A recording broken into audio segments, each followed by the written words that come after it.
Isso, um instante. Aí.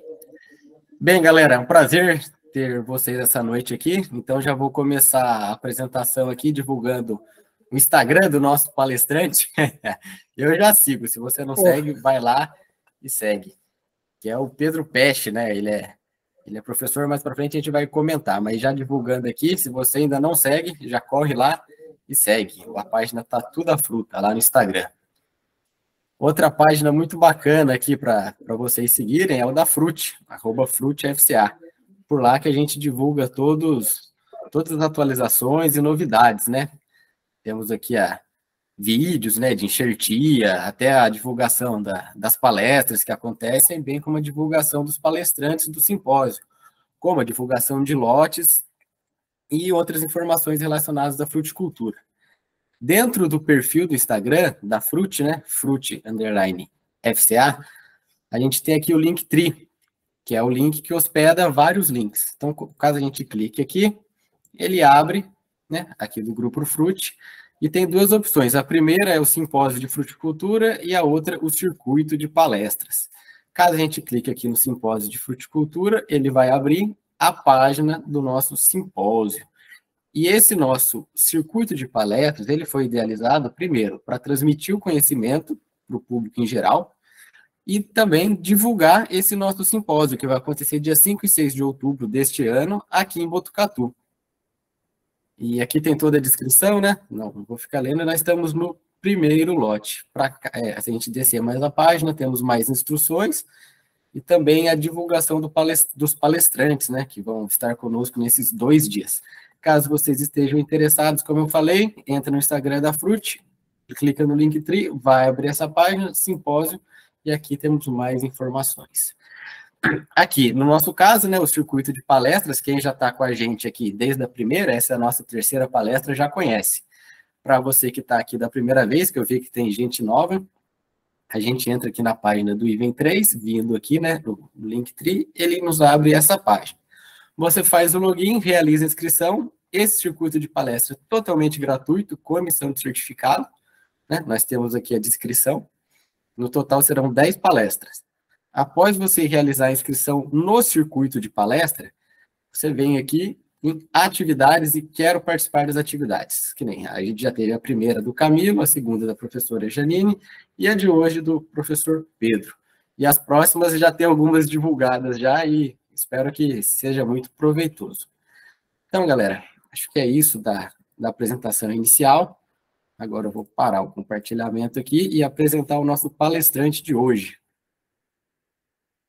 Bem, nosso palestrante já está presente com a câmera aberta.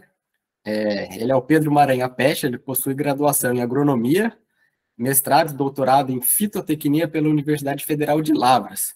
Possui experiência em agronomia com ênfase em fruticultura, na parte de produção de mudas, propagação de plantas, sistema de plantio direto, sistema de produção de frutíferas, melhoramento genético, fisiologia da produção e reguladores de crescimento.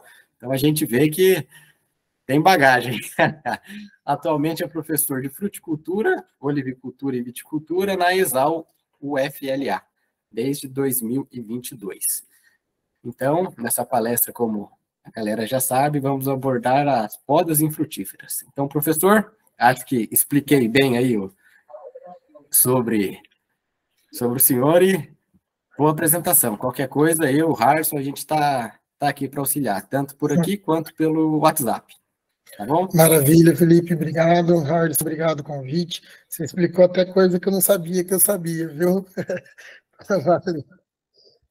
Bom, agradecer o convite mesmo aqui de tal, foi uma surpresa, né? Quando eu vi o evento, eu fiquei super feliz de você estar organizando, tanto que eu estou inscrito como ouvinte, né? Assisti as outras 2 palestras, e quando o Harrison fez o convite, fiquei muito feliz.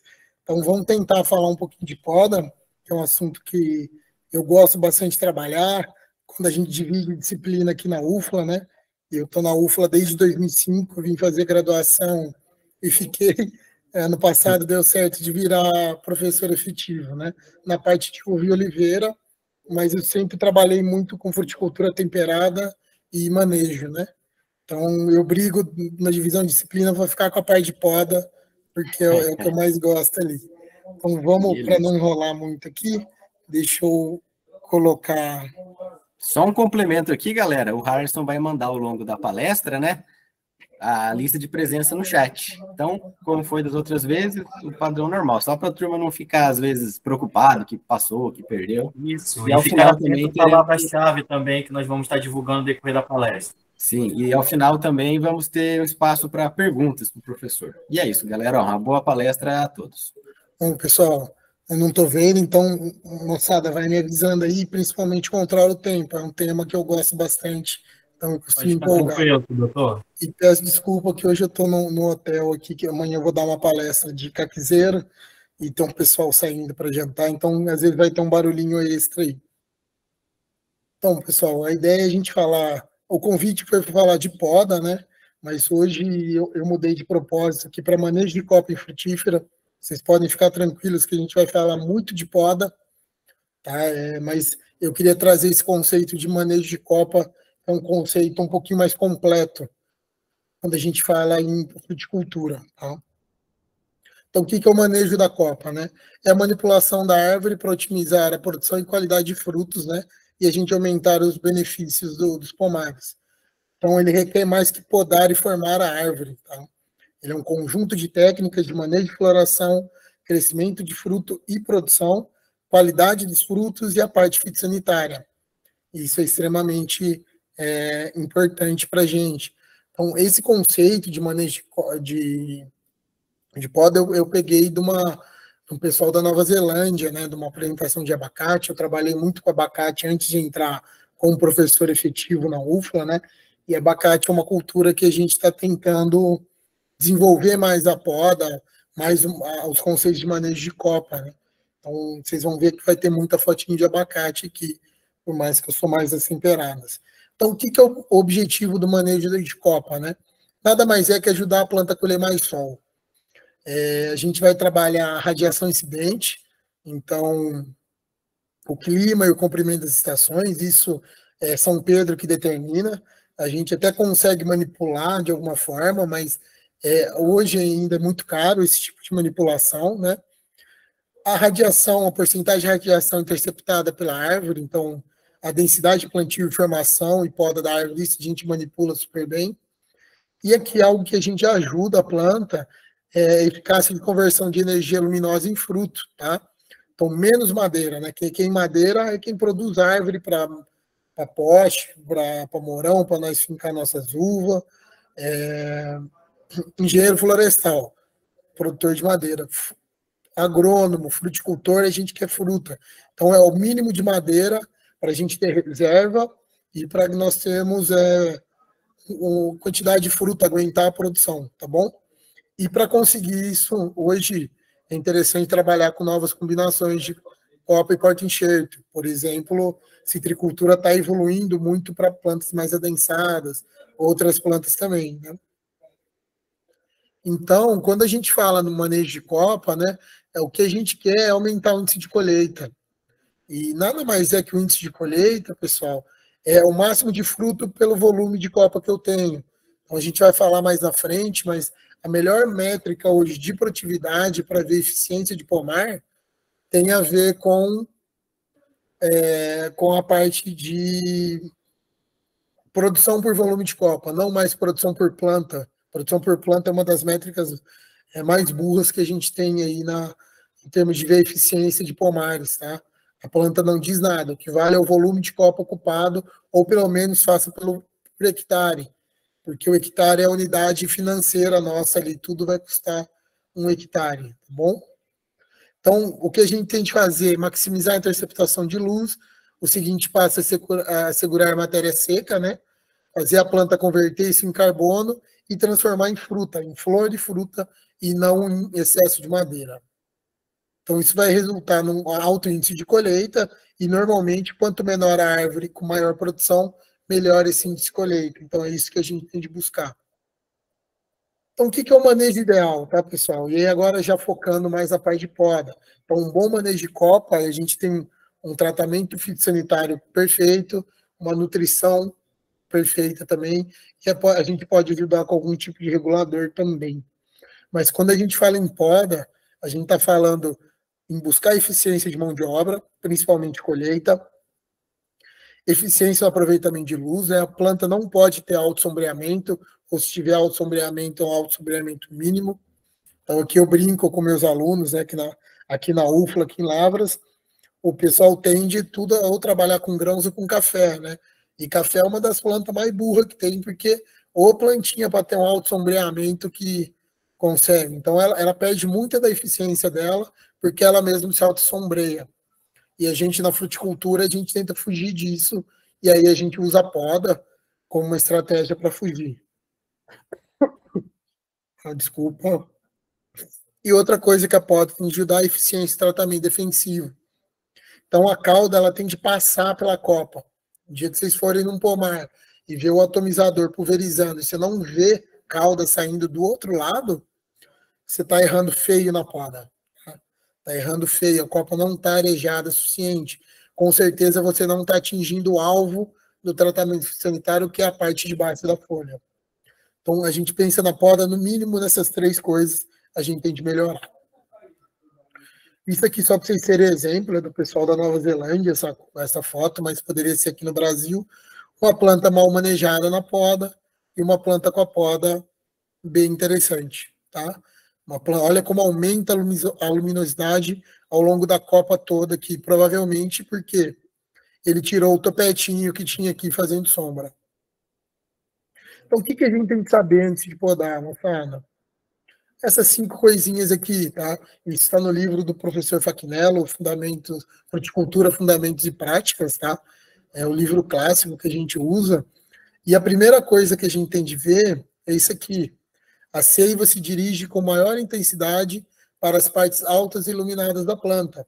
Então, se a gente voltar nessa figura, a seiva vai para a parte iluminada, moçada. É onde tem maior eficiência fotossintética. A planta vai jogar seiva lá para voltar com seiva elaborada, né? Para transmitir. Então, onde eu tenho maior condição. E a planta privilegia essas zonas de crescimento. Outra coisa importante para a gente entender é a circulação da seiva é mais intensa em ramos retos verticais. Normalmente, o nome que a gente dá para ramo reto vertical é ramo ladrão, tá? Então, a gente tem que tomar muito cuidado. Se a seiva é mais intensa aqui, e se a gente já começar a olhar o fundamento de baixo, né? Quanto mais intensa for a circulação de seiva, maior será o vigor nos ramos, ou seja, maior vegetação. Será que eu quero uma maior vegetação? A planta vegetar é muito importante, porque ela renova gemas. Mas se ela crescer demais, eu não vou estar formando madeira. Então a gente tem que tomar muito cuidado. E por que ela é intensa em ramo reto vertical? Porque ele não tem nenhum ponto de perda de velocidade, tá? É como se fosse uma rodovia. A gente está aqui no estado de São Paulo, eu vim pela Fernão Dias, depois eu peguei a Dom Pedro para chegar aqui na cidade. Eu estou em Santa Isabel hoje. Então, eu vim só pisando, porque é reta, não tenho dificuldade nenhuma de transitar. Sorte minha que eu não esqueci nada em Lavras, porque na Fernão Dias o retorno é 180 graus, 30 por hora, eu tenho problema de cantar pneu. Isso é uma dificuldade de passar, né? Então o carro vai passar devagar, seria igual a seiva. E causar dificuldade para a seiva passar, ela é bem interessante, né? Por quê? Porque ela vai ajudar a aumentar a gema de flor formar. Tá? Normalmente, quando eu tenho alta intensidade de circulação de seiva, a seiva vai tá concentrada só na gema apical. A dominância apical prevalece. E aí eu tenho um problema. A única gema que vai diferenciar é a gema apical. Beleza? E aí, se eu só tenho gema apical, eu tenho baixa produção. Show? E os outros dois, né, o D e o E, cortada uma parte da planta, a seiva fluirá para as partes remanescentes, aumentando-lhe o vigor. E aqui, poda curta e severa tende a provocar desenvolvimento vegetativo, retardando a frutificação. O que eles estão falando para a gente?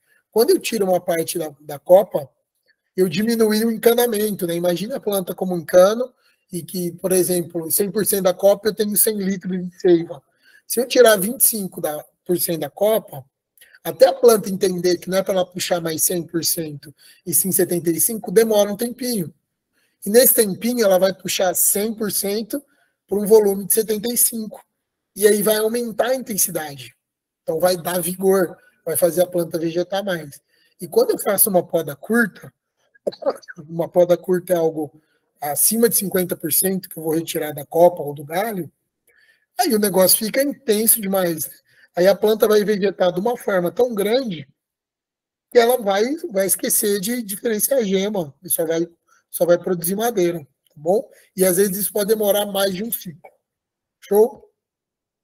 Os outros fundamentos aqui, não vale a pena a gente discutir tanto, mas é importante a gente entender aqui. O F ele está falando para a gente que a condição edafoclimática ajuda a planta a maneirar o fluxo de seiva. Então, conforme baixa o fotoperíodo, diminui a temperatura, aumenta o estresse hídrico, naturalmente o metabolismo baixa, a seiva passa devagar e, por consequência, a gente consegue ter mais gemas formadas. Tá? O que acontece no nosso outono, a estação mais importante na fruticultura é o outono.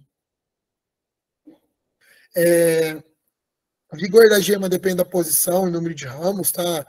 Isso tem muito a ver com a radiação incidente na gema.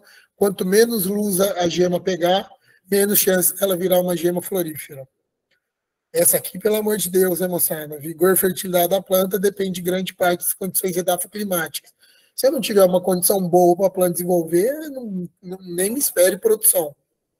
E outra que é importante é que tem equilíbrio entre o sistema radicular e a copa, tá? E a gente tem que manter e respeitar esse equilíbrio. Então, toda vez que eu podo copa, indiretamente eu podo raiz. E aí fica eu que trabalho com viticultura, eu amo isso aí, porque eu explicando isso aí, os produtores param de fazer aquele manejo horroroso de romper entrelinha para romper raiz, né? Que isso só abre porta de entrada para praga e doença. E essa relação também aí ajuda a gente a construir perfil de solo, porque o que morre é raiz capilar, raiz que às vezes aprofunda um pouco mais, que abre, e aí ajuda a gente a descer fósforo, ajuda a descer calcário.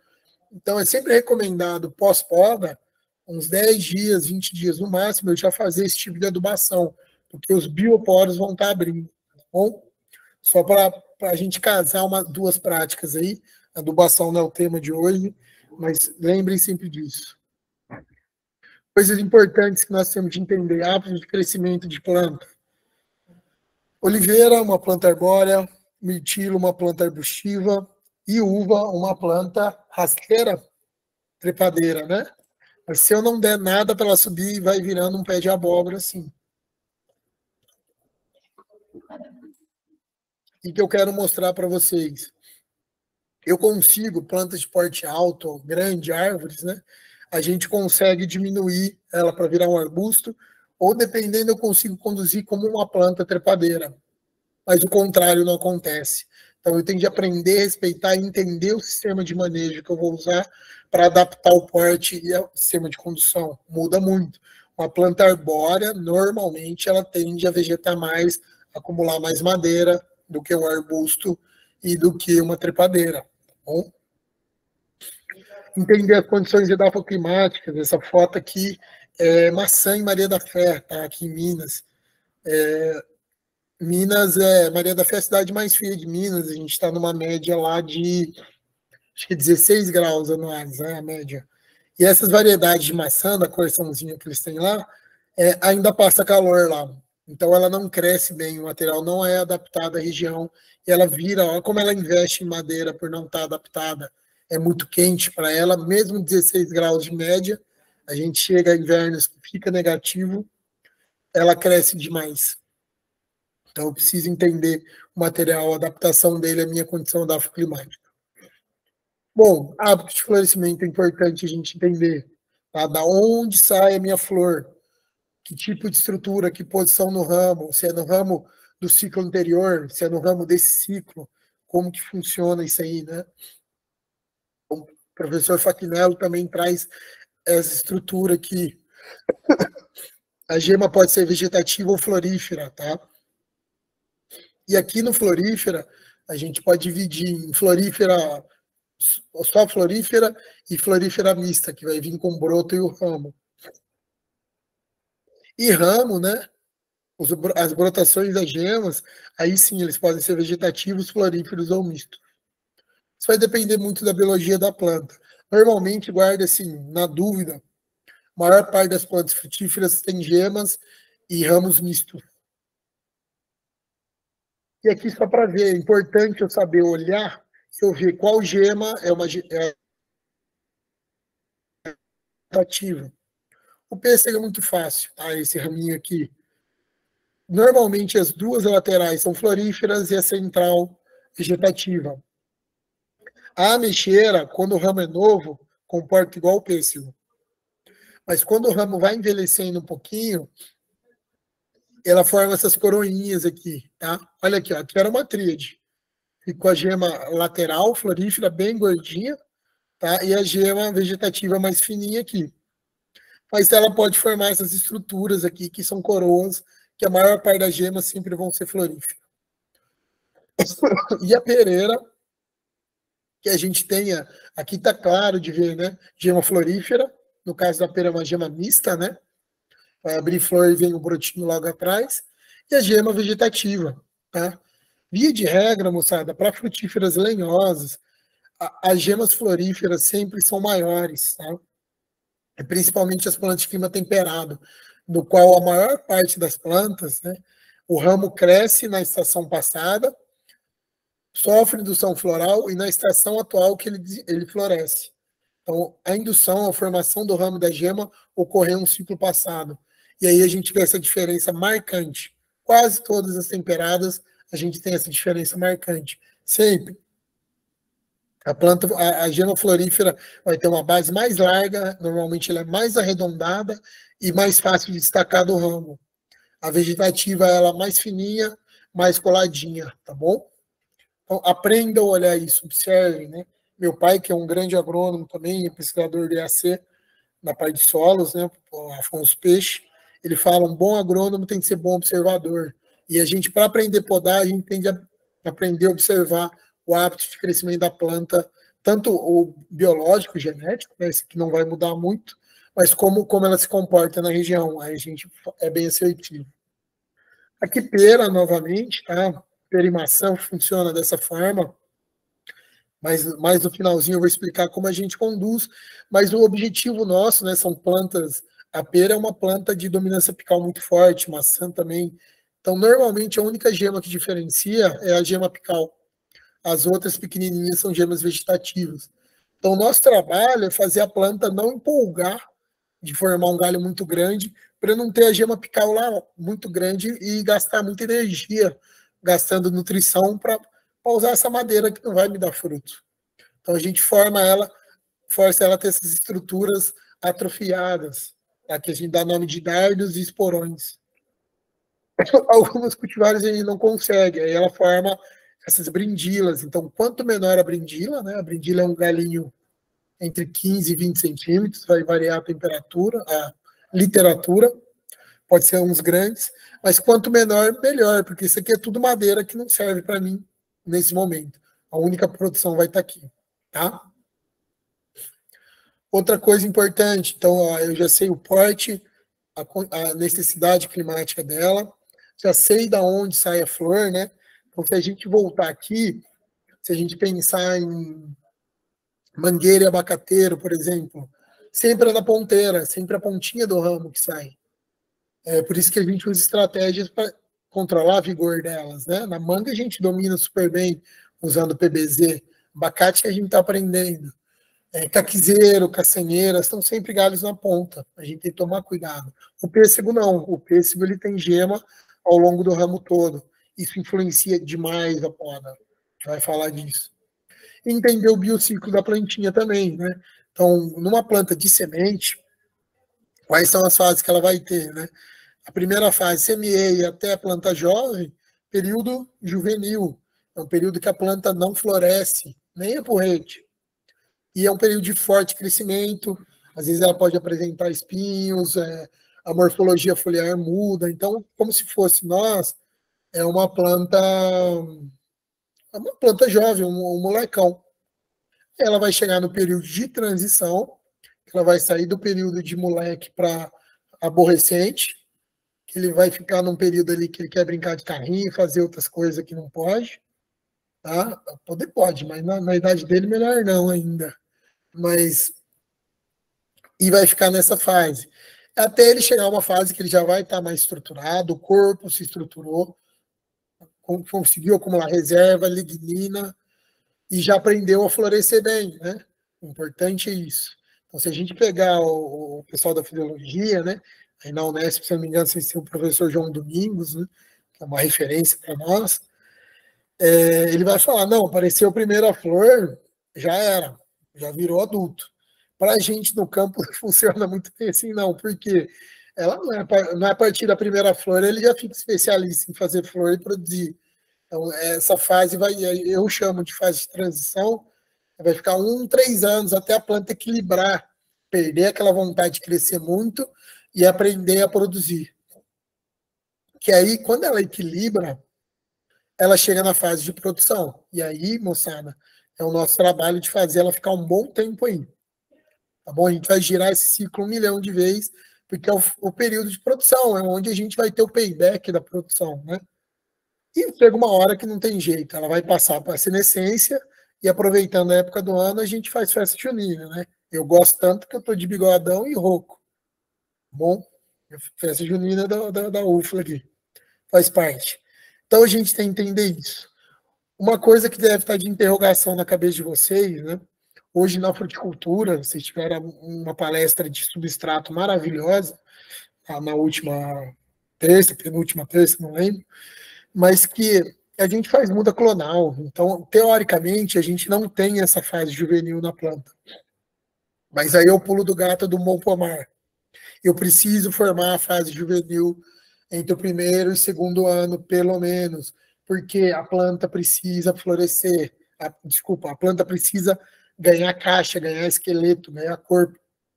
Uma planta clonada, se eu deixar produzir no primeiro ano, desse tamanhinho, ela vai voltar todo o metabolismo dela para a produção, e aí ela não vai ter uma arquitetura de planta, uma capacidade de suporte de produção que vai me rentabilizar no longo prazo. Então eu forço um período juvenil dela com podas, com manejo nutricional e às vezes abortando flor, ok? É muito importante isso aí. E na fase de produção, a gente vai brincar com esse ciclo aqui, né, que é o ciclo normal da plantinha. A gente vai trabalhar, todo o ciclo de planta vai começar no repouso. Eu que sou da temperada, eu chamo o repouso de dormência.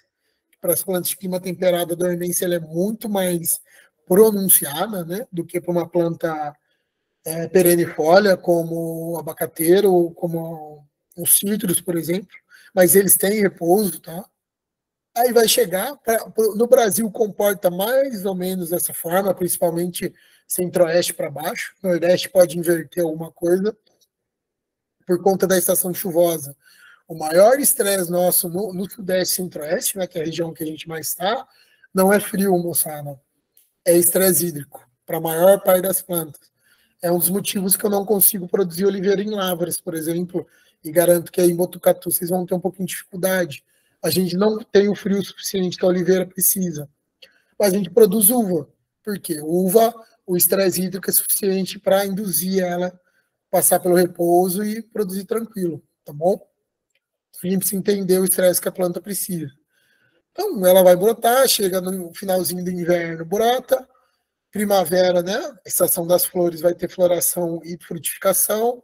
Final da primavera, início de verão, desenvolvimento de fruto e colheita. Depois a fase de recuperação.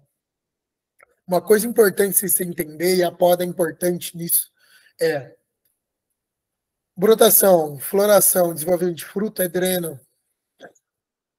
É só dreno, tá? Por mais que broto faz fotossíntese, a fotossíntese que ele faz não é suficiente para pagar essa conta toda aqui, tá? Então ele vai chegar a um ponto que ele vai fazer fotossíntese para terminar de encher fruto, mas mesmo assim a planta vai estar devendo reserva para o tronco, para o que ela usou para sobreviver ao período de estresse.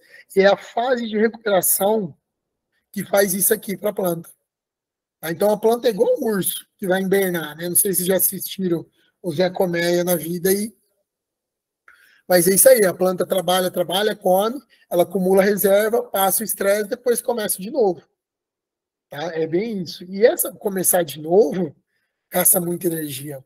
Se eu não deixar a planta recuperar, eu vou fazer o quê? Ela vem com menos reserva aqui, ano que vem não tem força para brotação, para florescer. E aí fica um ciclo sem fim, a planta vai definhando. Ou senão eu entro num ciclo de bianualidade, né? Ano de alta, ano de baixa, porque a planta não pede regulação. Café não consegue regular isso. Oliveira também não. Pêssego, se a gente fizer um bom manejo, você não vê alternância de safra, por mais que ela existe. Então, a fase de recuperação é a fase o quê? Acabou de colher, a planta está com todos os brotos, as folhas no ápice da capacidade fotossintética. Então, eu tenho de cuidar muito bem da planta. E é a fase que eu vou fazer as podas de limpeza, que a poda de limpeza ela organiza a planta para ela captar o máximo de radiação possível e acumular o máximo de reserva. Tá? E é nessa fase que eu tenho a maior parte da indução floral nas plantas de lenhosas.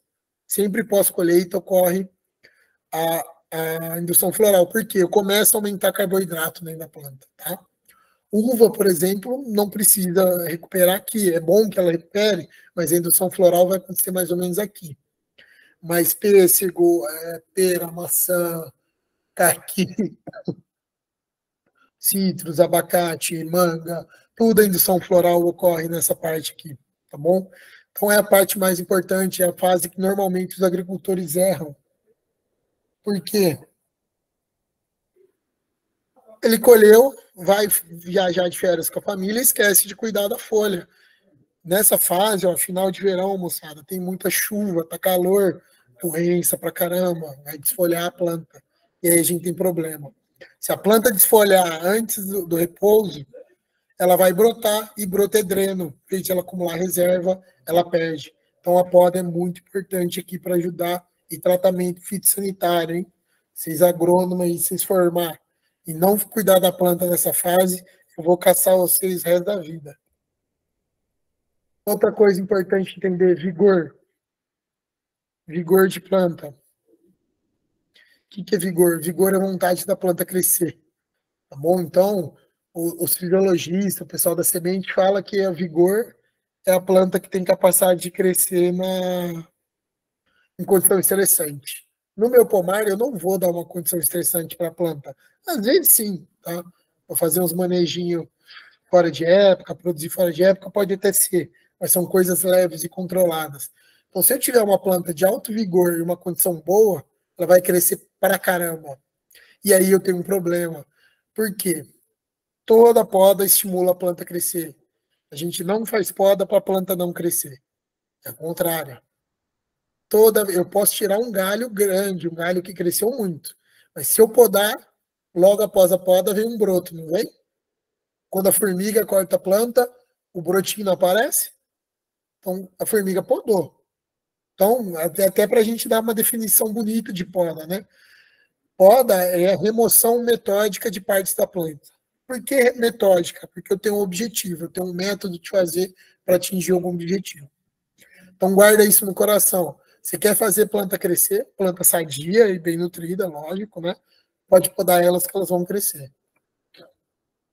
E pensando nisso, eu tenho que tomar muito cuidado, porque as plantas de alto vigor, quanto mais eu podo, mais cresce. Quanto mais cresce, mais madeira. Quanto mais madeira, menos fruto. Quanto mais madeira, mais poda, que vai dar mais madeira, e vai virar um ciclo sem fim, e aí a gente tá ferrado. Aí é loucura. Tá? Aqui eu peguei para vocês do livro de Atemoia, do Dr.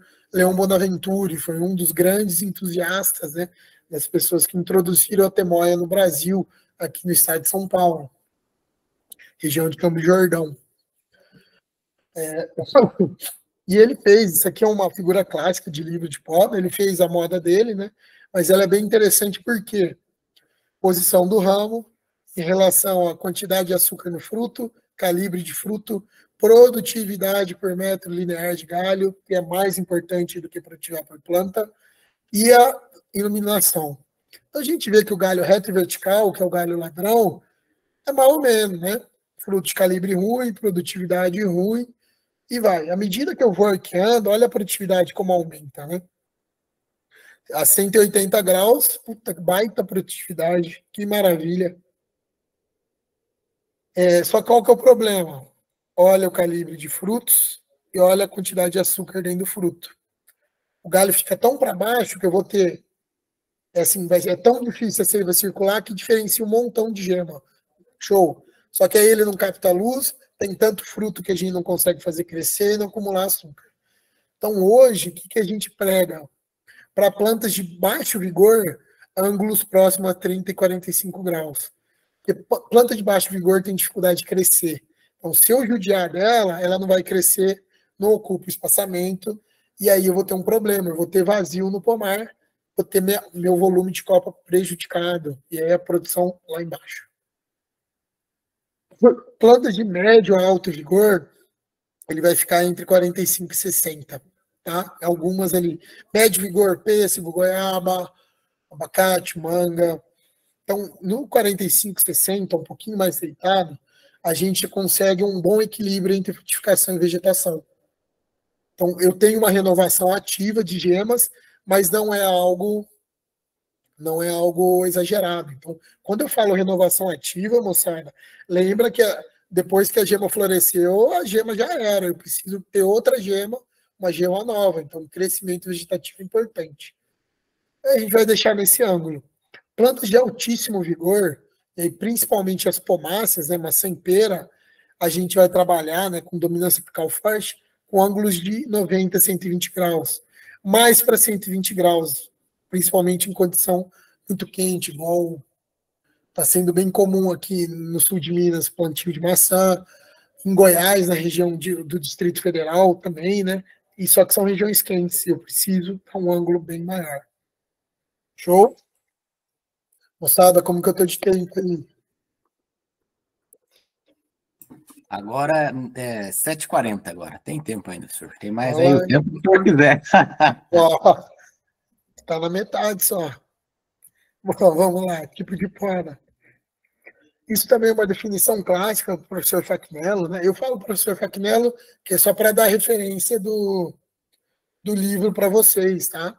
Mas a gente acha isso em qualquer livro de frutífera vai ter algo parecido. Então a gente tem decisiva, relativa e pouca importância. O que tem a ver, moçada? Guarda isso também no coração. Quanto menos você podar, melhor você faz pela planta. Só que tem algumas plantas que o hábito de crescimento dela exige uma poda todo ano para eu manter a arquitetura dela. Imagina a videira, se eu não podar, eu vou ter de montar um monte de escadinha ali, aí o Camilo vai ficar louco nas consultorias dele ali. Melhor ele vender mourão e arame do que ficar vendendo consultoria, né? Uma hora nós chega na lua. Então eu preciso trazer a planta de volta para a forma. E como elas crescem bem, todo ano eu tenho que fazer isso. A relativa é mais ou menos, eu posso esperar, ou eu vou em galhos específicos, né? A decisiva normalmente são podas em planta toda, né? Um exemplo de planta tropical que é poda decisiva é goiabeira, a própria temoieira, né? Que eu falei bastante. Na relativa, eu vou tirar, às vezes eu tiro um galho, deixo o outro, é um pouco uma poda menos agressiva, vamos dizer assim. E de pouca importância a planta que a gente deixa no espaçamento maior, que ela precisa crescer. Normalmente a gente só vai fazer uma podinha de limpeza. E quanto à formação, né, em relação à fase da planta, isso é muito importante, né? Nos primeiros anos a gente faz a poda de formação e condução, tá? Então eu vou formar a planta e vou conduzir, né? Poderia chamar de poda de educação e condução. É importante o termo educação, porque eu ensino a planta a ser podada. Eu ensino ela que ela vai, em determinada época do ano, ela perde parte da parte aérea. E aí ela costuma criar mais gemas. Então, muito cuidado com as plantas que nunca receberam poda, nunca vai com muita sede ao pote. Vocês podem matar a planta para ela não ter gemas de reserva na casca. E vai educar, então você dá o ritmo de poda para a planta, ela vai estar acostumada com isso aí. E a condução é o formato que eu vou dar, na taça, no líder, na espaldeira, tanto faz. A poda de frutificação, né, que para mim é um nome muito feio, muito ruim, porque a poda faz a planta crescer, ela não faz a planta frutificar.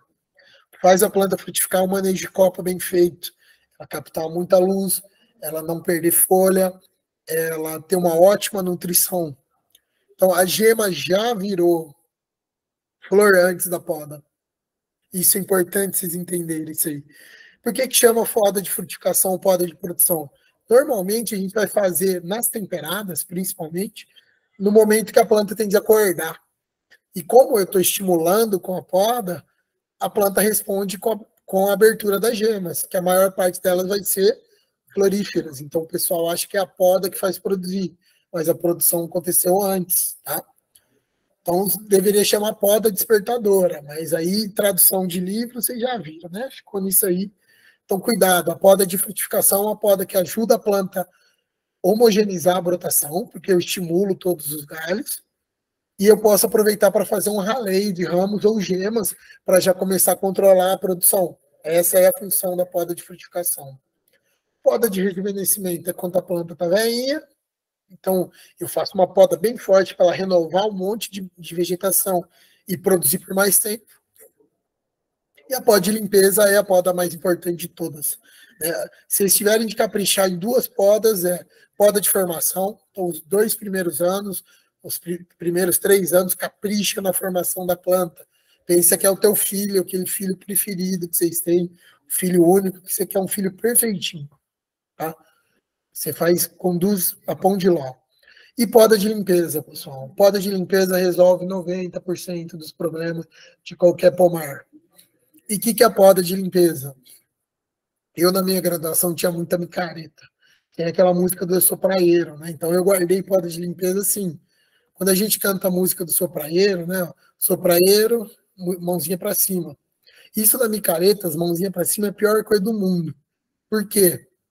Você joga cerveja para Deus e o mundo, precisa arrumar uma briga, e aí você vai na micareta, planejando, na minha época, eu ia para dar uns beijos nos crush, né? Então, com a mão para cima é mais difícil beijar. Às vezes o crush foge. Então, não é legal, uma posição ruim. Galho reto vertical, atrapalha a gente. Faz sombra. Às vezes tem que chamar atenção demais e dá ruim também. Quando a gente chega na fase do guerreiro, que cruzou, é pior ainda, moçada. Em vez de jogar cerveja nos outros, você joga no C. E se o crush estiver do lado, a chance de você dar uma cotovelada nele na hora de descruzar os braços é grande. Derrubar a cerveja do amiguinho, uma briga, também não dá. E não dá para abraçar o crush. Difícil. A melhor posição é a hora que ele fala que tá solteiro, né? A mãozinha fica assim. Essa posição boa. Consigo equilibrar o copo. Se o crush vir, eu consigo dar uma abração nele ali. Consigo cumprimentar os amigos sem fazer muita balbúrdia. E aí fica legal. É a melhor posição, 45, 60 graus que eu preciso aqui. Tá? Então é os galhos que eu vou deixar na planta. Tá? Não estou falando que ser solteiro é a melhor coisa do mundo, não. É bom, mas eu gosto de namorar também. Tá? Essa é a posição que eu quero, é os galhos que eu priorizo. Então galho para cima não, galho cruzado também não, e outra, galho cruzado faz sombra. Tá bom? Além de parecer um chifre também, né?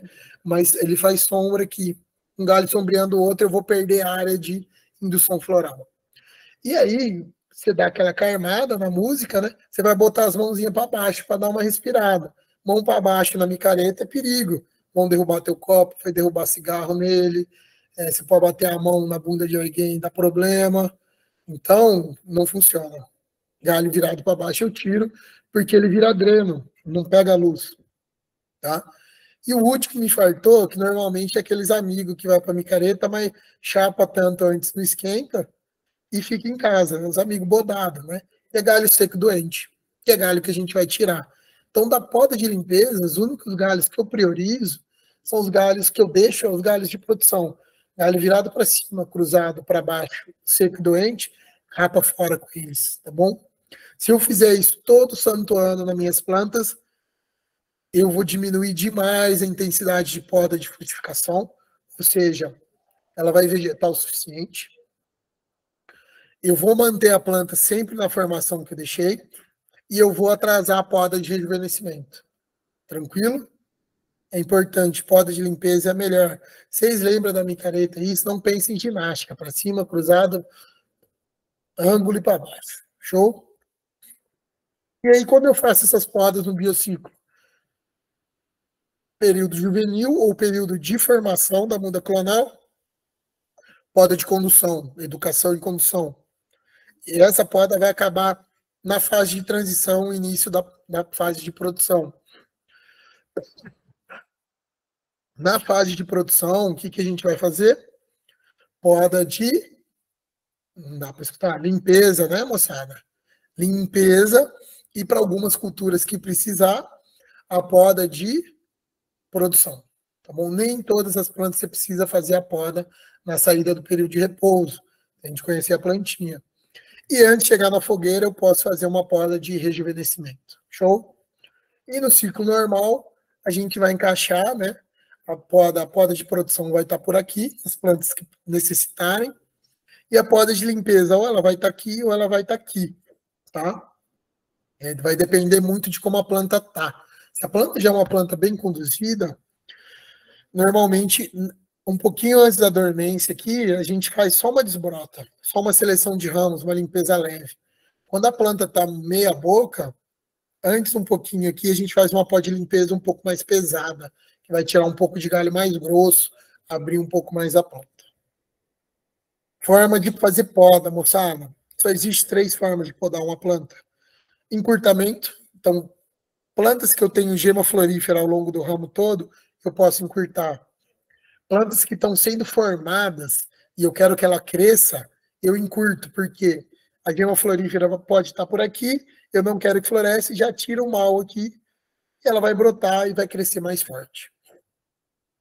O segundo tipo de poda é a poda de supressão. O que é a poda de supressão? Eu vou tirar o ramo de produção todinho. Normalmente, a gente faz supressão em plantas que a única gema florífera são gemas do ápice, ou da ponta. Então, a hora que eu estou escolhendo os melhores galhos, não tem por que eu encurtar eles se eu não quero que eu ganhar um broto novo aí. Se eu só quero pensar na produção, eu tiro o ramo todo para não ter problema, tá bom? Caquizeira é clássico de fazer isso, né? Porque eu vou dar palestra disso amanhã. Mas aqui a gente tira 70% dos ramos. 70%. A gente tem produção com 30%, 40% ali. E tem o terceiro tipo de poda, é uma poda de renovação ou substituição. O que eu vou fazer? Quando a gente forma a planta, eu tenho os troncos de suporte e os galhos que sustentam a produção, que vão segurar os galhos produtivos. Mas chega um momento, esse galho, ou ele está ficando velho, ou meus galhos de produção já estão ficando muito compridos, está afastando da estrutura da planta, do esqueleto principal dela. Isso não é interessante, porque eu vou ter de gastar mais comida, mais nutriente, mais água para manter esse tanto de madeira, que não vale a pena. E qual que é o indicador disso aqui? Normalmente ele vai começar a engrossar, que vai chegar próximo ao calibre do esqueleto, do galho de sustentação. Aí, o que a gente faz? Começa o galho de novo, sem problema algum. Eu renovo ele aqui, e eu deixo um broto lateral, ou espero ele brotar e reconduzo e começo de novo. Então, isso é uma poda de substituição de ramos. A gente vai fazer na planta, sempre são podas leves, a gente escolhe 10% dos galhos para fazer isso, para não ter problema de produção, tá? Mas, repito, plantas bem podadas, ela mantém as proporções, a gente vai ver exemplos. Bom, vamos para o sistema de condução, né? O mais clássico é a taça, a gente tem a taça clássica, né? Que é essa aqui, a gente vai fazer 3 podas até formar. Então, pode ser 3 anos, ou regiões muito quentes, 3 ciclos de poda. Mas pelo menos 2 anos eu vou estar montando o esqueleto. Tem as taças modernas. Então, taça clássica, né, que é essa, a gente usa quando? Planta de baixo vigor, que eu preciso podar para fazer ela crescer, e planta de madeira mole, que ela não aguenta tanta carga. Então, eu forço um esqueleto mais robusto para ela aguentar peso. E planta que tem um vigor mediano para alto e madeira dura, igual goiabeira, eu não preciso fazer isso, moçada. Podou no tronco aqui, soltou os galhos, já deixa vir os galhos de produção. Acelera o processo, ganha 1 ano aí, beleza? Então, isso aqui, ó, uma taça clássica de abacateiro, nossa senhora, dá até arrepio de vez aqui. Como que nós colhe? Olha o desperdício de madeira, dá para vender crédito de carbono, de tanto carbono fixado aqui, e nada de fruto. Tá? Não é o que a gente quer, é melhor fixar carbono de outra forma. Tá bom? A gente pode me convida para a gente falar disso em outra oportunidade. Então, isso é um pomar comercial de abacate antigo. Pelo amor de Deus, não façam isso. Olha que o pomar de abacate já conduzido, mas mesmo assim, com grande desperdício. Lembra, a planta cresce para a parte alta iluminada. Então, para ela ter uma parte alta iluminada aqui, ela vai ter um meio muito vazio. Olha esse galho aqui, moçada. Olha o tanto que ele precisou crescer para ter luz, para dar uma porcaria de um fruto ali. Gastei nutriente. Quantos real tem por metro linear de galho aqui para dar um fruto só, que deve estar custando 40 centavos? Então, a gente precisa diminuir o tamanho de planta. Tá bom? Aqui, ó, eu preciso empilhar a caminhonete para colher o topo. Tá errado. E aqui algumas formas, né? Uma formação de taça moderna de pessegueiro, né? Então, quando a gente fala no ângulo, é nesse momento que eu dou o ângulo para ela, tá? É nesse momento que eu dou o ângulo para ela, 45 graus, eu já apoio no tutor. Isso aqui é em Minas, em Lavras, lá na UFLA, e aqui em Goiás, né? Cristalina. E uma dica para vocês amarrarem, tá? Pelo amor de Deus, não me dá nó cego e não abraça ao tronco, isso vai estrangular. Faz um 8, que à medida que o galho engrossa, ele puxa a planta para o tutor. Se conseguir na taça essa proeza aqui, um galho de cada posição, nota 10 para vocês. Se não conseguir, paciência, tá? A gente tá mexendo com o sistema biológico, às vezes não é tão fácil. Maria da Fé, pêssego em região fria, pêssego e ameixa. Não, mentira. Aqui é Maria da Fé. Cresceu, ó, tá, poda clássica, perfeito. Podou, bifurcou. Só aqui que eu tenho os galhos de suporte de produção. Galho fino, ó. Galho fino é o que dá produção. Galho bom de produção, o calibre dele é perto de 1 centímetro, para quase todas as plantas. Aí mexer em lavras também, pomarzinho não existe. Mas poda clássica, ó. Podamos, podou. Aí começou as várias finas de produção. Para o pessegueiro eu não precisava fazer isso, para a ameixa talvez. Castanha portuguesa, né, uma taxa de crescimento livre. Olha o espaçamento que eu tenho aqui, ela precisa crescer muito. Então deixa a bicha aí, a gente só vai abrindo o meio, fazendo pó de limpeza, para ela ir abrindo. Oliveira, no sistema mais antigo, né, o pessoal não fazia, né, a formação de taça. Olha aqui, Frankenstein, olha o tanto de galho ladrão. Tem que tomar cuidado. Hoje, oliveira, assim como abacate, a gente preza a taça multilíder. Mais para frente eu mostro uns sistemas para vocês. E o figo, né? Esse sem a professora Sarita aí também, que é uma referência para a gente da fruticultura. Tem vários trabalhos com figo, com a temoia. E o figo é uma taça, né? Só que o figo, diferente das outras temperadas, né? Pelo menos o roxo de Valinhos, ele não precisa vernalizar o ramo, ou seja, o ramo não precisa crescer no ciclo passado para produzir agora. À medida que ele cresce, ele vai produzindo, vai tendo a indução. Então, para que eu vou deixar uma planta gigantesca? Volta no começo e começa tudo de novo todo ano. Muito mais fácil de manejar a planta. Pomar de abacate densado, moçada. Esqueci onde é isso aqui. Mas olha aqui, ó, plantinha meio livre. Olha todas as pontinhas com flor. Coisa linda. Como formar, né? Ó, a planta, plantei no verão, início da chuva. Não existe outra época para plantar frutífera, mesmo com irrigação. Se planta no início da chuva, porque vou ter umidade, chuva traz muita sombra, então não queima as plantas, ela tem mais conforto para desenvolver e eu tenho alta umidade. Planta precisa de umidade para crescer.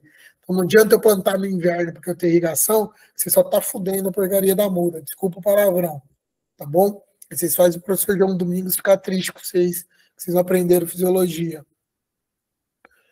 Formatar assim, a partir do líder central. Por que é interessante? A gente adianta processo, não precisa de equeamento.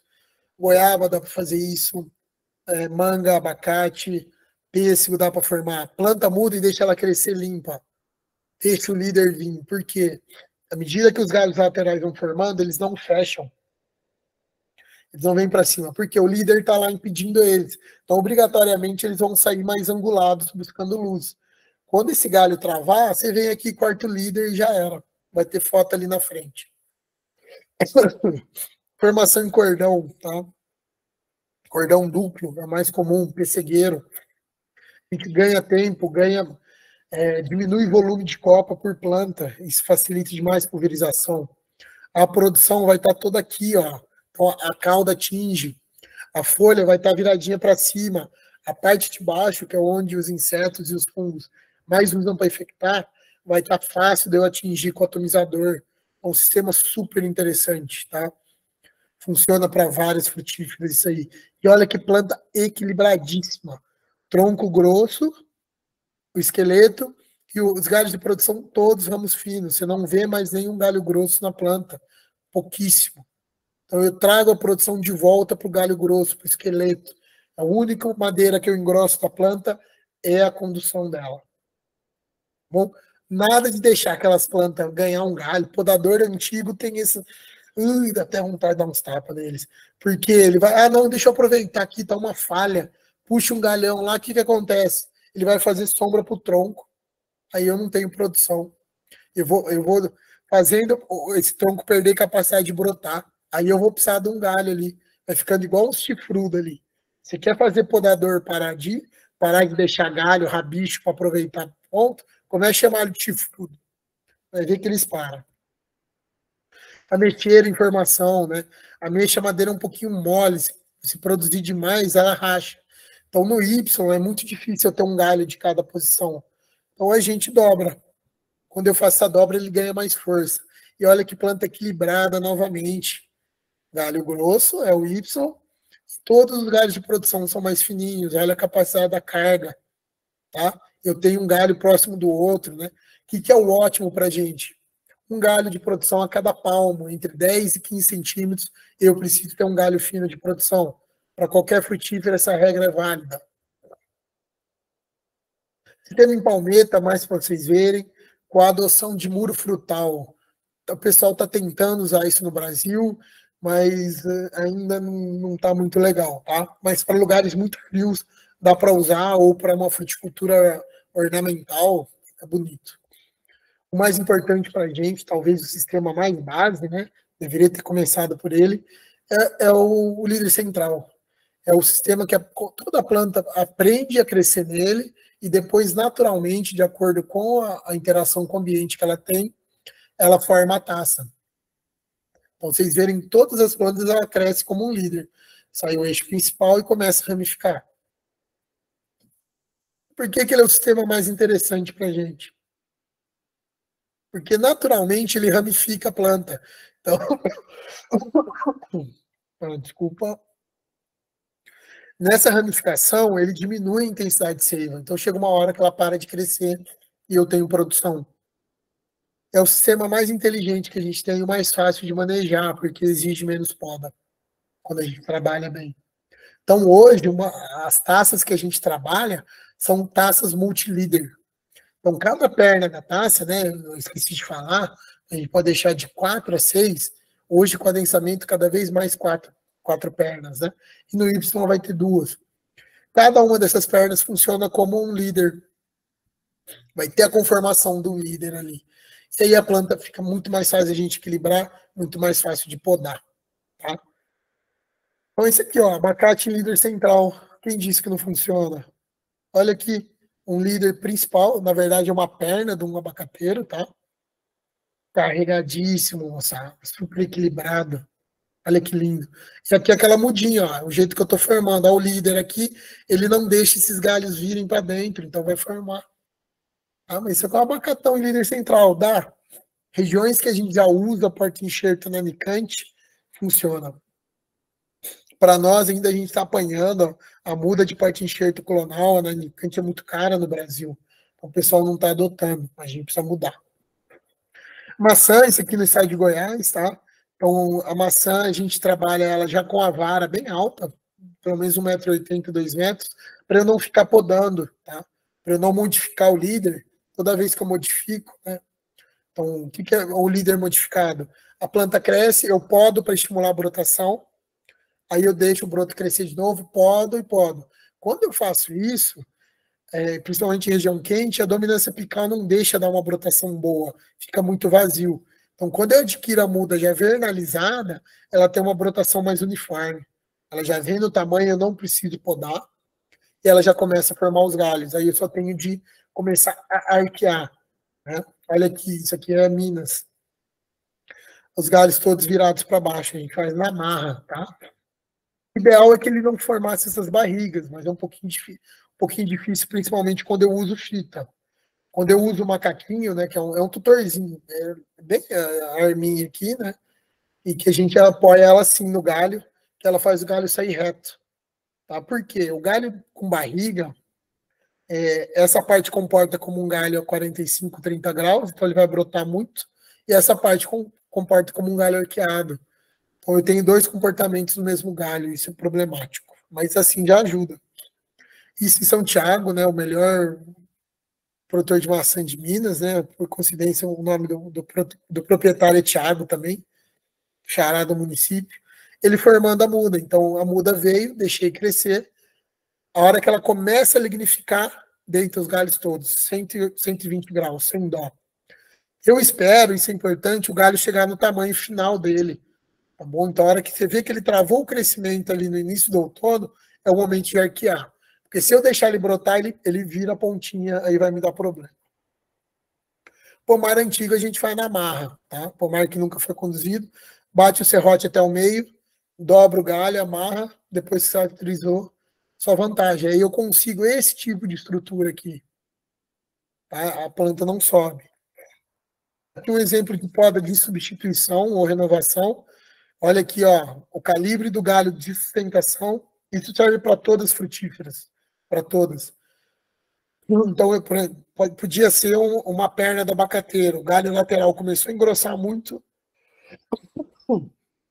Tira ele, renova.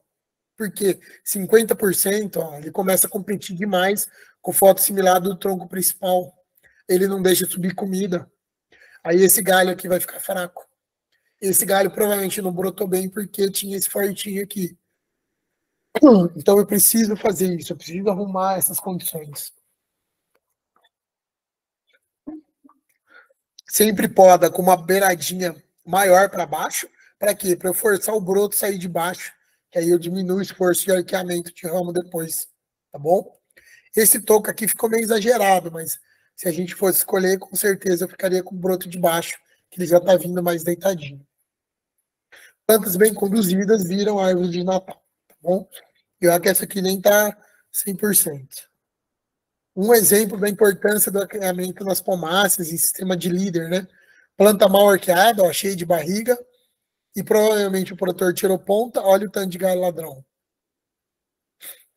Mas olha que legal, o ramo que ele arqueou, por mais que não foi bom, eu tenho 1, 2, 3, 4, 5, 6, 7, 8 frutinhos aqui no mesmo galho, 7 frutos, né? Que acho que é do galho de trás.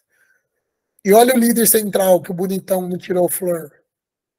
Aí produziu só lá na gema apical, que é o único galho em pé que eu poderia ter na planta. Ele deitou, eu tenho 4 frutos. Então aqui, cada posição de fruto aqui, eu tinha 4 também, de 4 a 5, que o produtor já fez raleio. Então, um galho arqueado, bem formado, eu tinha a possibilidade de ter entre 35 e 40 frutos, só de eu arquear.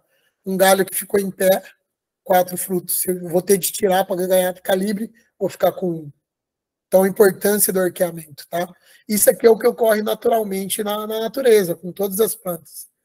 Aí ela produz, o galho em pé vai produzir gema apical, ele vai deitando, à medida que deita, a seiva passa mais devagar, e eu vou tendo mais gemas floríferas aqui, vai aumentando a produção, tá? Só que isso pode demorar de 4 a 5 anos. Se eu fizer desde o primeiro, olha a vantagem que eu tenho. Bom, uva, né, e maracujá, kiwi, a gente usa a forma de sustentação. Então, no caso da uva, a gente usa a espaldeira vertical, tá? No maracujá, a gente vai usar a espaldeira descendente, tá? Ou a latada, que é o carramanchão. Qual que é a diferença delas, pensando em formação? Não muda muito, tá? Uma eu vou formar virada para cima, mas a poda de formação em condição muito parecida, a outra eu vou podar elas de ladinho, tá? Então, isso aqui é Vale de São Francisco. Lá eles têm problema de fertilidade de neon, então por isso que a gente precisa entender a fisiologia da planta na condição da climática, né? Então, o que é problema de fertilidade de gema? Às vezes a gema da base mais baixa não tem flor. A flor pode estar aqui no alto. Então, eles são obrigados a fazer uma poda longa. O problema da poda longa é que eu vou acumulando madeira. Então, o sistema que eles fazem lá, a gente chama de poda mista. Aqui está bem bonito, ó. Ele vai deixar um galho com longa, o galho do lado eu trago de volta no tronco principal para ele me dar um galho à toa. Não vai me dar produção, mas ele vai servir para eu podar a planta do que vem. Aí ano que vem ele troca esses dois galhos. Esse aqui ele vai podar alto e esse aqui ele volta aqui de novo para ele renovar e a planta manter próximo ao primeiro arame, para ela não engrossar muito isso aqui. Bom? Características desejáveis da espaldeira, no caso da videira. Ela aumenta a insolação no cacho, ou seja, vai ajudar a acumular mais antocianina, mais composto fenólico, mais um tanto de coisa. Então, ela é muito apropriada para sistemas de produção de vinho, vinho fino ou suco de altíssima qualidade, que a uva vai pegar bastante sol. E ela, naturalmente, já limita a produção. A produção para vinho, vinho fino, eu não quero altas produções, senão eu tenho efeito de diluição, aí eu não vou ter precursor aromático, vai ser difícil eu passar dos 20 graus de açúcar na baga para vinificar bem. Tá? Hoje, dupla poda, que é o sistema que eu mais trabalho, a gente limita 5 toneladas por hectare, então no sistema de espaldeira ainda eu jogo muito caixa no chão. Ele vai ajudar. Diferente do sistema de lapada.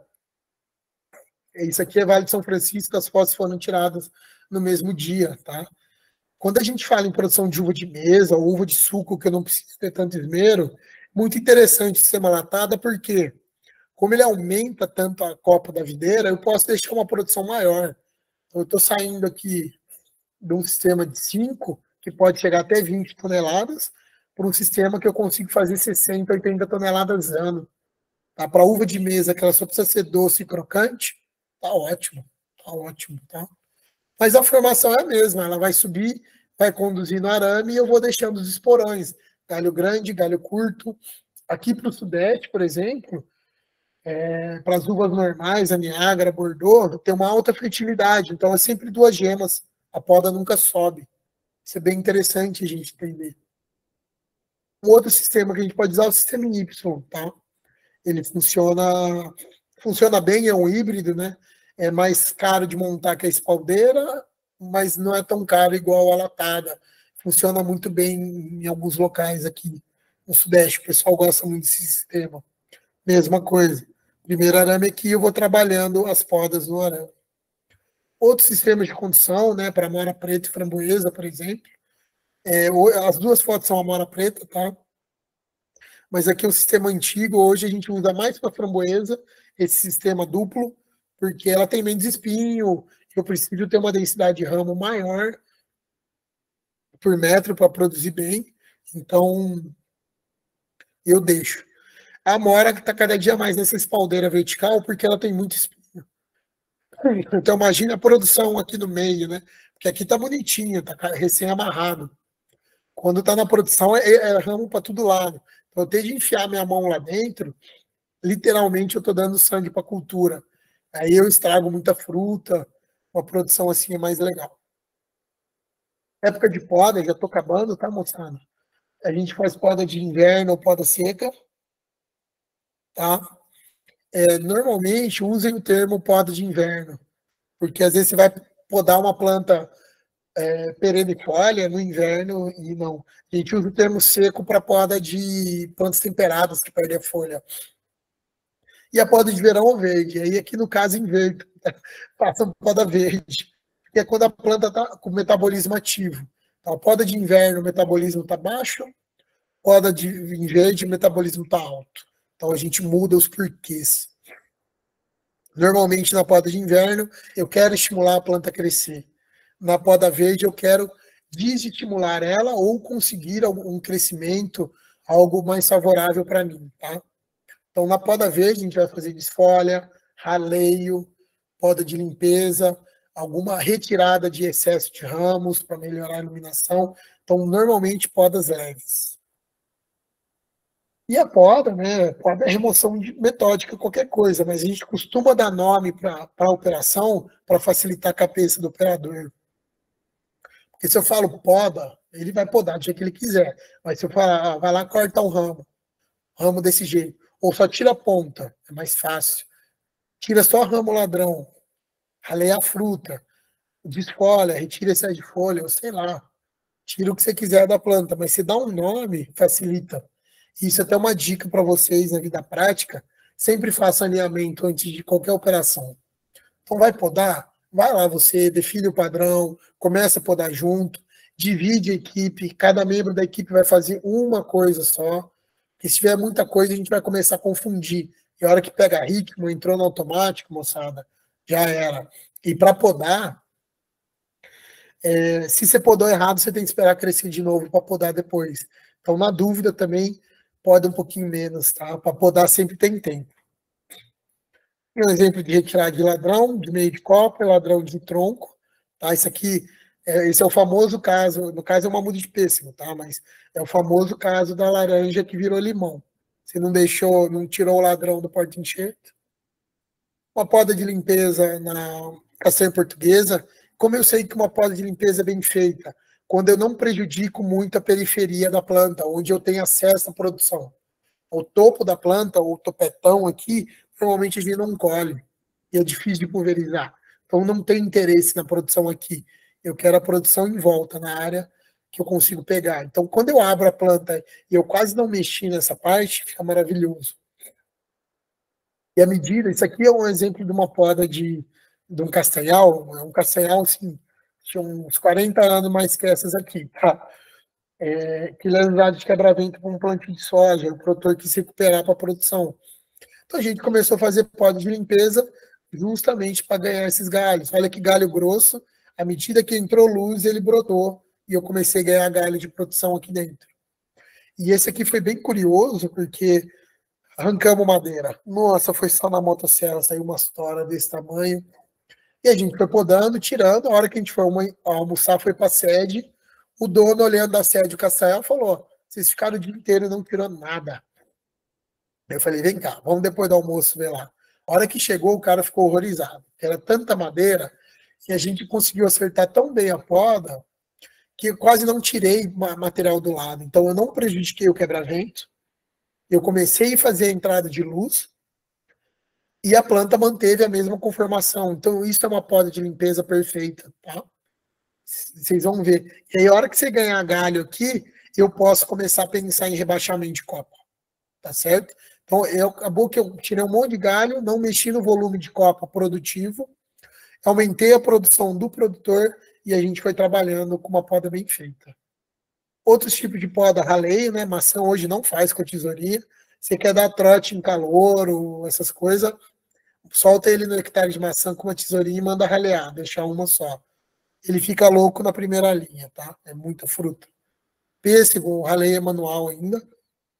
Então a gente vai deixar 2 a 1 por ramo. E uva a gente pode pensar, tem alguns raleios químicos aí. Poda verde severa, moçada, isso pode acontecer, né? Tanto pêssego como a amora preta são mais comuns a gente fazer. Cultivares precoces, tá? Que a gente não consegue segurar a folha na fase de recuperação. Então, eu estou falando uma cultivar que acaba de produzir em outubro. Eu tenho muita chuva e calor para lutar contra ferrugem, contra chumbinho. Então, ela vai desfolhar. Aí, ela vai desfolhar quando? Em janeiro, quando era para estar no ápice de produção de fotossimilado e guardando na madeira. Se ela desfolhar, ela vai brotar. Brotar vai gastar energia, a planta entra, o pomar entra em declínio muito rápido. Então a gente faz uma poda drástica, comecinho de novembro, deixa ela crescer bem, porque eu vou ter 5 meses, até maio, até mais, né, de 5 meses, para ela desenvolver o ramo, acumular reserva e entrar em dormência depois. Então, estratégias, mas para plantas precoces. A amora preta, a mesma coisa. Muito espinho para a gente fazer poda seletiva, arranca tudo. Uma alternativa pode limpeza, que para frutos de caroço funciona super bem, é a torção de ramo. Em vez de eu vir tirar ramo E lembra, né? Por mais que é uma pó de limpeza, eu estou estimulando a planta a crescer. Então, se eu fizer ela muito cedo, ela pode brotar e ter um efeito contrário. Então, eu torcendo o ramo, né? Esse galho ladrão aqui ia crescer para alto, eu botar ele do lado, ele vai ficar mais manso, porque diminuir, vai fazer fotossíntese e vai produzir bem. Seria isso aqui que eu quero, né? Que está bem feito. Deitei todos os galhos, os 3 ladrões aqui. Talvez esse aqui lá na poda de produção eu possa até aproveitar ele. Esse que ficou cruzando não tem jeito, né? Eu tenho que tirar. Mas pelo menos durante a fase de recuperação, ele não está fazendo sombra para ninguém e está ajudando a acumular fotossimilado. Então, para frutas de caroço, funciona super bem esse manejo. E outro tipo é regulador de crescimento, tá? A gente usa muito na macieira, está aprendendo a usar em outras plantas. Maçã Eva, que acaba a produção em outubro, em janeiro ela quer crescer forte. Então, precisa entrar com um prexidione de cálcio, que é um Vivifull, né? Ou Modus, para dar uma travada nela aqui. Então, eu ia ganhar um galho super grande e ganhei 3 gemas floríferas. Olha que maravilha. Mas sem tomar cuidado. Se o estímulo for muito fraco ou a planta tiver muito vigor, eu preciso fazer outra aplicação, senão eu perco o efeito da produção. Tá bom? Aqui mais um exemplo de formação. Hoje em dia, a melhor forma de formar uma taça começa pelo líder central. Aqui uma planta de abacate recém-podada, né? Então, ela cresceu, ó, o líder está aqui, está bonitinho. A gente tirou, olha como ela já está toda arqueadinha, toda bonitinha. Não perdi muita área de produção. Outro abacate multilíder, a cultivar margarida, isso ali perto de São Gotardo. Olha aqui uma planta bem produzida. Todas as pontas têm fruto, olha que coraçãozinho para ela. Planta em recuperação, pomar grande, olha aí, a gente consegue fazer com um pouquinho de paciência. Vai abrindo meio, olha que pomar vazado, né? Entra bastante luz lá no meio, a gente vai recuperando a brotação na madeira antiga e vai rebaixando a planta. Esse aqui é o Theo, eu devia ter mostrado ele de frente, né? É uma pessoa que eu devo muito na minha formação, principalmente na questão de poda. E aqui ele recuperando a saia de uma planta. O grande problema das plantas, principalmente no multilíder, é isso aqui, as plantas estão ficando chifrudas. Chifrudo pode ser o podador, pode ser o funcionário, o tratorista, o dono da lavoura. A planta não pode ser chifruda, moçada. Porque quando abre chifre, ela tem o efeito guarda-chuva, faz sombra no meio e na saia, ramo sombreado, seca. E aí eu perco 50% da produção aqui, depois tem que escalar chifre para colher fruta. Então a gente sempre vai deixar só um galho para que entre bastante luz. E aí eu tenho esse efeito aqui. Bom, olha uma poda de renovação um pouquinho mais severa, né? Eu limpei bem o meio, reformei os líderes, ó. Isso aqui, 6 meses depois. Líder bem formado, e olha o tanto de produção que eu tenho. Ao meio, vazadão. Produção em todo metro.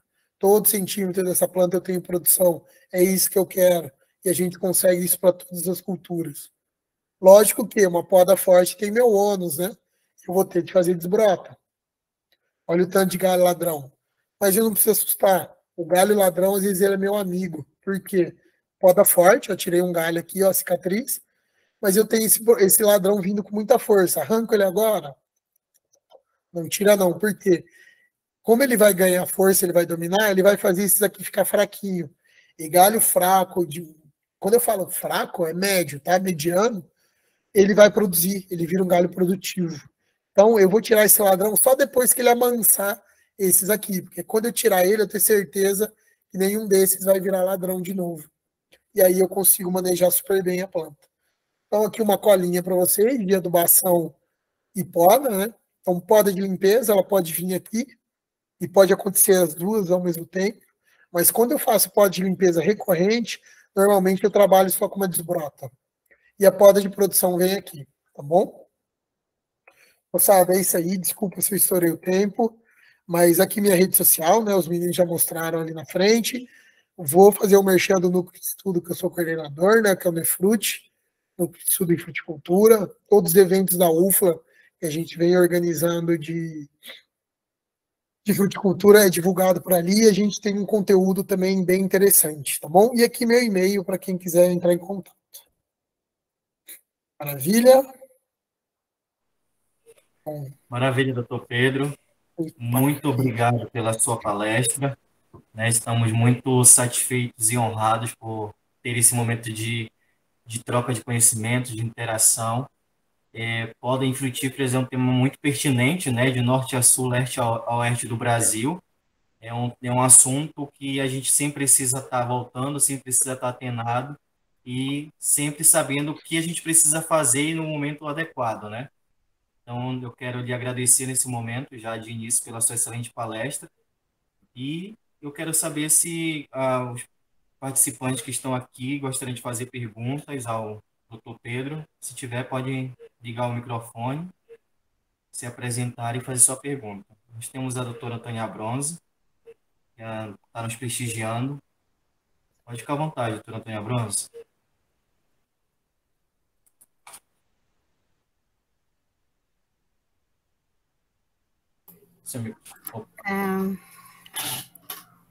Olá, boa noite, tudo bem? Sou a professora Antônia Bronze, da Universidade Federal Rural da Amazônia. Doutor Pedro, aqui nós temos, aqui no estado do Pará, né, situando melhor aqui na região norte, nós trabalhamos com uma técnica bem interessante para frutíferas, que requer também a questão das podas, né, que é a substituição de copa, principalmente nas culturas cacaueira e cupuaçuzeiro. Eu gostaria de saber se aí, né, é interessante esse momento de troca de informações, se vocês também têm se usam essa técnica também para as frutíferas daí, que são frutíferas diferentes da nossa, as nossas são maioria tropical, né, e vocês estão mais com as temperadas e as subtropical, que no caso é o abacateiro. Então, vocês utilizam essa técnica de substituição de copa, porque também requer... Por que eu falo isso? Porque requer um momento certo para você fazer a poda, para que haja o lançamento dos brotos, para que haja a enxertia, né? Obrigada, foi uma excelente palestra, parabéns. Obrigado, professora Antônia, agradeço estar prestigiando a gente aqui. A gente usa, né, mais em renovação de plantio, né? O que a gente tem feito, igual o pomarzinho de manga nas universidades, a gente vai reformar ele todo em base em substituição de copa. Então, aproveitei minhas aulas esse semestre, soltei o serrote na mão dos meninos, estou esperando vir um monte de broto para eu poder enxertar daqui uns 3, 4 meses. Né? Então, a gente usa bastante, né? Pomares antigos, a gente faz isso. Hoje, uma técnica que a gente tem utilizado bastante para algumas frutíferas, né, que é parecida, mas é o uso de filtro. Então, a gente está trabalhando com filtros e depois franqueando a planta. Então, a gente começa a formar a planta com filtro, depois eu chego terra para ela franquear. A gente tem feito isso para marmelo, pera, abacate, a gente está com alguns trabalhos, né? Mas a substituição de copa clássica mesmo, a gente tem feito só para renovação de pomar ou troca de cultivares, mas fazemos sim para bastante frutíferas. Né? E citros, né? Pomar mais antigo um pouco, tem gente que faz substituição de porta-enxerto, faz o contrário, né? Com plantas mudinhas de lado e depois faz a ponte. Então são técnicas que a gente consegue usar sim. Obrigado, doutora Antônia Bronze, pela pergunta. Doutor Pedro. Alguém mais gostaria de abrir o microfone e fazer a pergunta? Camilo, por favor. Eu gostei da palavra-chave, viu? Opa, boa noite. Tudo bem, Pedro? Tudo bem? Muito feliz de ter visto sua palestra, muito boa. Obrigado pela dica de abrir uma empresa de morão e arame. Não, faz poda, senhor, faz poda. A minha pergunta é mais da macieira, que você comentou, né? Que faz... tem gente que chama o amarrio ou arqueamento dos ramos, né? Para a parte produtiva, né? E o que eu achei interessante é do ângulo de arqueamento, né? Que você comentou. Algumas cultivares de maçã, você tem a preferência de arquear mais por causa da parte genética, questão da região de localização, ou isso também varia conforme a produção em si, né, a finalidade, enfim? Olha, Camilo, hoje o que eu tenho visto, cara, mesmo em região muito fria, todo mundo tá botando a 120. Tá? Mesmo tem a ver com os porta-enxertos, né? Quanto mais vigoroso o porta-enxerto, mais você tem de arquear. Mas hoje com a série GC de porta-enxertos, a gente está melhorando isso, está diminuindo o vigor legal. Mas mesmo o pessoal do Sul, todo mundo 120, e o que eu tenho conversado com colegas na Irlanda e na Inglaterra, né? Tudo 120. A gente quebra o vigor. É preferível aumentar a densidade de plantas do que eu deixar o ramo alongar muito. Que se a maçã, se eu deixar ela crescer um pouquinho, ela emociona e dá uma vara grande. Ela é parente do marmelo, então ela quer formar. Sim, ela gosta de subir. Gosta. Ela adora. Não, legal. Bom saber, porque é até tradicional os 90 graus só, né? Isso. Muito pomar se utiliza ainda, mas interessante pomares saber. Antigos tá no 90 ainda, né? Hoje os plantios novos, o que eu vejo, né? O pessoal todo recomendando no 120. Legal. Obrigado, Pedro. Isso. E parabéns novamente. Muito boa a sua palestra. Obrigado. Obrigado, Camilo, pela pergunta. Nós vamos intercalar aqui, nós temos algumas perguntas que foram feitas no chat, depois a gente passa para o Gustavo, tá bom? O Eduardo, ele fez a seguinte pergunta, né? Foi bem específica e pontual.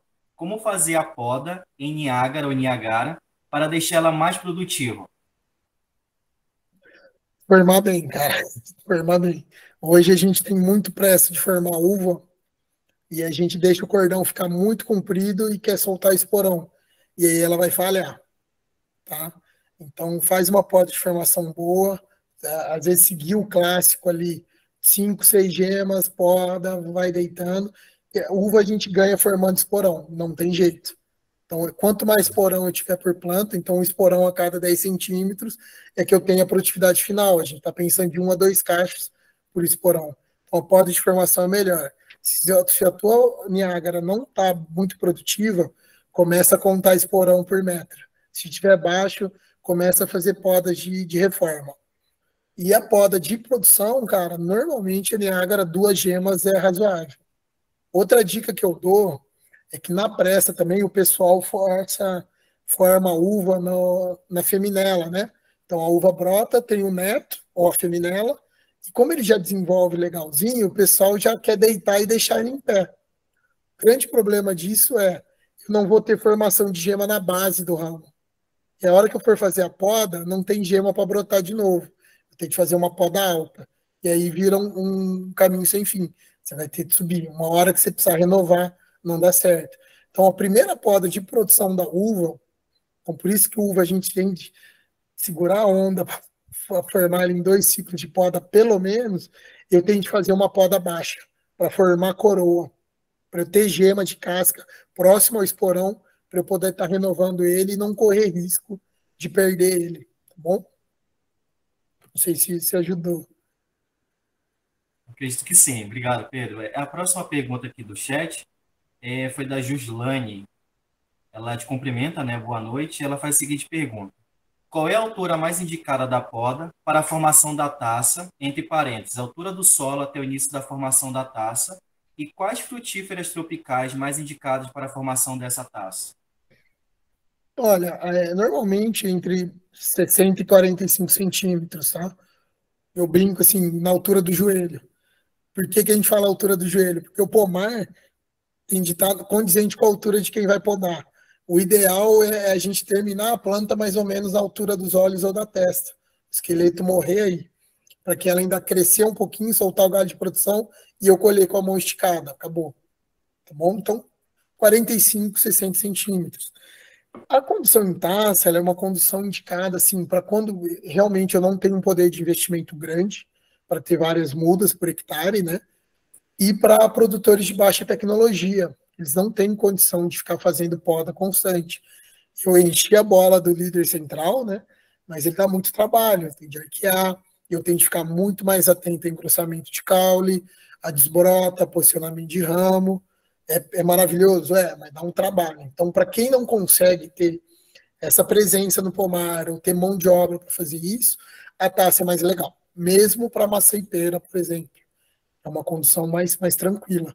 Então, depende muito do nível tecnológico do produtor e na condição de trato, tá? Então, a taça, ela é um intermediário ali, mas ela é o sistema de condição coringa para a gente. Tudo funciona na taça. Certo, Pedro. Acredito que está respondido. A Silene está lhe agradecendo, Gislane. Vamos ao Gustavo, né, que estava escrito para a pergunta. Eu vou, Gustavo Veiga. Oi, Pedro. Primeiro eu gostaria de parabenizar pela apresentação, foi muito boa. Obrigado. E eu gostaria de perguntar, no começo você estava falando sobre propagação e citou a clonagem. Qual método vocês utilizam mais? No caso da bananeira, eu sei que existem vários métodos e um bastante comum é bioreator, cultura in vitro. Perfeito. Cara, depende da espécie, né? Hoje, assim, eu sou fã de carteirinha da enxertia. Enxertia, para mim, é o melhor método de clonagem, desde que tenhamos porta-enxertos selecionados, tá? Com vários tipos de vigor, que eu consiga fazer uma combinação mais inteligente. Então, eu, na viticultura, eu sou apaixonado na enxertia, por mais que a gente use as duas, né? Olivicultura ainda a gente não tem, então eu uso estaca, vai de acordo com a cultura. Banana, né, eu não citei nenhuma vez, mas todas, desfolha, desneta, montagem da família, é tudo poda, viu, moçada? Não esqueça disso. Banana, mais recomendado, muda de micropropagação. Então, cada espécie tem uma adequada. Quando você puder escolher por enxertia ou estaquia, que aí você tem 100% de garantia do material genético, maravilhoso. Enxertia, melhor ainda, com porta-enxerto clonal. Aí brilhou o olhinho, tá bom? Perfeito, Pedro. Obrigadão. Obrigado, Gustavo, pela pergunta. Mais alguém gostaria de fazer alguma pergunta para o Pedro? Não precisa ter vergonha, não, gente. Pode perguntar. Mete bronca aí, Não? Então, Pedro, acredito que nós não temos mais perguntas, né? Então, só me resta te agradecer em nome do Grupo Fruit, da Unesp FCA, do Catu. Né? Nós estamos aqui nessa missão de levar o circuito até outubro e a gente só tem aumentado o nível drasticamente a cada palestra e assim a gente te agradece imensamente. A gente sabe que tua agenda é bem cheia, né? Foi bem corrido, mas graças a Deus deu tudo certo. Então, só nos resta realmente dizer muito obrigado e que a gente espera, né, nos próximos contatos também ser atendido nas próximas oportunidades que nós viemos a ter. Tá? E eu passo a palavra para o Felipe. Quero agradecer a todos os participantes aqui, aos doutores, aos mestrandos, aos mestres, né? E aos participantes que são da graduação e convidados, tanto externos quanto externos à Unesp. Nós temos participantes do estado do Pará, região norte, nordeste, nós temos de várias instituições do centro-oeste e sul. E eu passo minha palavra para o Felipe para fazer as considerações finais. É isso, faço das palavras do Harrison a minha. Agradeço novamente, né, ao professor, a todos que ficaram aqui acompanhando. E depois a gente vai ler os comentários que vocês deixaram, né, na lista de presença. E mais sugestões, que nem vocês sugeriram o tema de poda. Trouxemos aí o especialista em poda, o Pedro. Duvido que alguém saiba mais que ele. Mas é isso, galera. A gente agradece. Não se esqueçam de seguir a gente lá no Instagram, @Grupo Fruit. E o importante também, lá no Instagram, tem a informação da nossa página no YouTube, que a gente está reativando. Ela ainda está bem incipiente, assim, em termos de seguidores. Então, se puderem entrar lá e seguir, é Fruticultura FCA Unesp. Então, e esses vídeos, né, dessas palestras, do circuito de palestras, depois que acabar a gravação, a gente pega e posta lá, caso alguém tenha alguma dúvida e queira conferir depois. E divulgando o próximo tema para vocês, é a biofortificação agronômica em espécies frutíferas, no dia 18 agora. Então é isso, galera. Ó, se inscrevam lá também na página do Iven, não vou ficar compartilhando para não ficar muito repetitivo. É isso, espero que vocês tenham gostado. Muito obrigado.